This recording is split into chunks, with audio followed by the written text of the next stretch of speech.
Doraemon का आखिरी episode इतना भावुक कर देने वाला था कि पूरी कहानी सुनकर आपके रोंगटे खड़े हो जाएंगे। और क्या आप भी ऐसे मछली से पैर मसाज करवाना चाहते हैं? और कैमरे के सामने इतना खाना खाने वाले लोग कैसे बनाते हैं हमें उल्लू? और एक्रोमेगाली नाम की बीमारी से जूझ रहा बच्चा बना द ग्रेट खली। और इस हॉलीवुड अभिनेता का पतले होने की वजह से लोगों ने उड़ाया मजाक, असलियत पता चली तो सब रोने लगे। और कैसे शुरू हुई थी अशोक लेलैंड की शुरुआत, जानने के लिए बने रहिए वीडियो के एंड तक। नंबर 1, डोरेमोन एक ऐसा कार्टून था जिसके अंदर आज भी हमारा बचपन छुपा हुआ है। पर क्या आपको इसका आखिरी एपिसोड पता है? इसके आखिरी एपिसोड में नोबिता जो है वो हमेशा की तरह घर आता है और कहता है कि जियान ने मुझे आज मारा, लेकिन डोरेमोन हिल ही नहीं रहा होता है। वो काफी ज्यादा परेशान हो जाता है और फिर वो डोरेमोन की बहन को फोन करता है और वो बताती है कि डोरेमोन की बैटरी खत्म हो गई। नोबिता कहता है तो मैं फ्यूचर में आकर बैटरी लेकर जाता हूँ, लेकिन तब डोरेमी कुछ ऐसा कहती है कि नोबिता का दिल उसके शरीर से बाहर निकल जाता है। वो बताती है कि 21st सेंचुरी की गवर्नमेंट ने टाइम ट्रेवल बंद कर दिया है, यानी कि डोरेमोन का अंत हो गया है। नोबिता इसके बाद कई महीनों तक चुपचाप बैठा रहता है। उसका परिवार, उसका दोस्त, उसका सपना, सब कुछ चला जाता है और एक ही पल में वो जिंदा होने के बाद भी मुर्दा बन जाता है। लेकिन वो तय करता है कि वो कैसे भी बैटरी को बनाकर रहेगा। और इसके बाद ग्रेजुएशन का सीन बनाते हैं जिसमें नोबिता ने टॉप किया होता है। जी हाँ, वो बच्चा जिसने जिंदगी भर 0 लाया वो वहाँ पर टॉप करता है और बाकी लोगों के साथ सेलिब्रेट करने की जगह वो अपने घर चला जाता है और बैटरी बनाने पर लग जाता है। और नोबिता इतना बदल गया है कि इस वजह से शिजुका को भी वो पसंद होता है। फिर फ्यूचर का टाइम बताते हैं जहाँ जियान सुनियो काफी अमीर हो गए होते हैं और नोबिता भी बहुत बड़ा साइंटिस्ट बन चुका होता है। और फिर वो सबको बताता है कि वो इतने सालों से किस चीज के पीछे लगा था और आखिरकार वो कर लेता है। वो जैसे ही बैटरी लगाता है डोरेमोन उठता है और कहता है चलो अपना होमवर्क करो, लेकिन वो देखता है नोबिता कितना बड़ा हो चुकी है। इसका मतलब ये भी है कि डोरेमोन और इन सारे रोबोट की शुरुआत एक तरीके से नोबिता ने ही की है, मेन बैटरी बनाकर। इसे कार्टून और सीरीज की बेस्ट एंडिंग में से एक माना जाता है और ये काफी इमोशनल भी है। नंबर 2, थाईलैंड, भारत और ऐसी कई जगह पर इस तरीके की मछली के पॉट होते हैं जिसमें आप अपना पैर डाल सकते हो और उसके बाद वो मछली आपके पैर के मैल को खाती है। कई लोग तो कहते हैं कि मछली फटी एड़ी भी ठीक कर देती है और हो सकता है ये सच में काम भी करे, लेकिन इसकी वजह से मछली को काफी नुकसान होता है। वो लोग कहते हैं कि मछली का यही खाना है, इसीलिए इन्हें कुछ नहीं होता। लेकिन आप ही सोचिए, कोई मछली मैल खाकर कैसे जिंदा रह सकती है? और अगर किसी जगह पर बहुत ज्यादा टूरिस्ट आते हैं तो टैंक में जितनी मछली होती है वो 2-3 दिन में ही मर जाती है और फिर बार बार नई मछली को लाया जाता है। लेकिन ये बात तो सच है कि इससे पैर साफ होते हैं, पर इसके लिए हम नहीं, पर मछली तो कीमत चुकाती है, वो भी काफी बड़ी।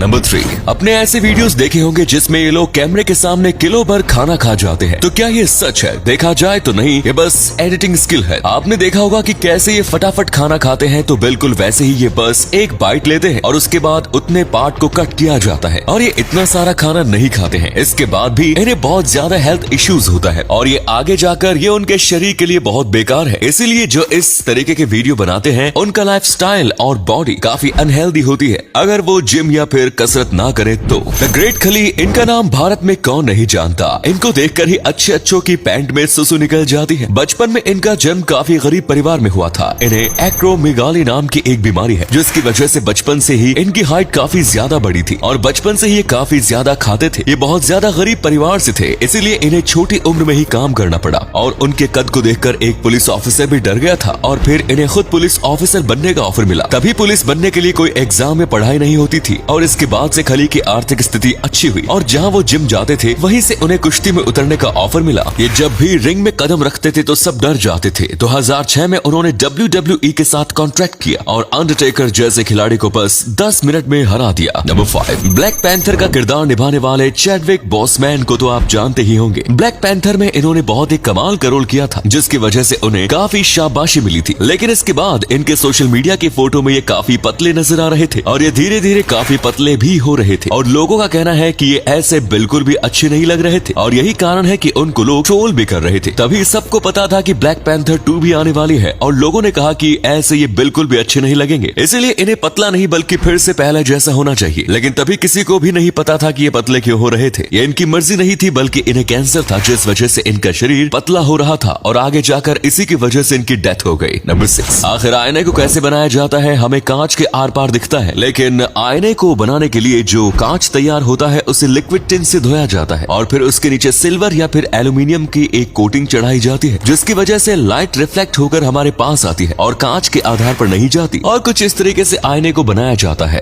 नंबर 7, कहा जाता है सड़क पर चल रही हर 5 में से 4 बस या फिर ट्रक अशोक लेलैंड का होता है। इसके इसकी शुरुआत भारत के रघुनंदन शरण ने की थी और उन्होंने कंपनी का नाम रखा था अशोक मोटर्स और वो बाहर की कंपनी से पार्ट लेकर इंडिया में कार को असेंबल करती थी। ये पहले से ही स्वतंत्रता सेनानी थे और इंडिया के आजाद होने के बाद ये समझ गए कि भारत को पर्सनल आइस गाड़ी नहीं बल्कि पब्लिक व्हीकल की जरूरत है और इसीलिए वो बाहर की कंपनी लेलैंड से बात कर रहे थे कि दोनों मिलकर इंडिया में पब्लिक व्हीकल लॉन्च करेंगे। लेकिन इससे पहले ही रघुनंदन सारण जी की एक प्लेन क्रैश में मौत हो गई। इसके बाद इस कंपनी को मद्रास गवर्नमेंट और बाकी शेयर होल्डर ने चलाया। रघुनंदन जी ज्यादातर बात कर चुके थे, इसीलिए लेलैंड भारत में आया और ये अशोक लेलैंड बन गया। और अगले फैक्ट पर जाने से पहले इस फोटो को ध्यान से देखिएगा और बताइएगा कि आपको किस एक्टर का फोटो दिखाई दे रहा है। इससे पता लगेगा आपका दिमाग और आपकी आंखें कितनी तेज है। मिलते हैं आपको 5 सेकंड्स।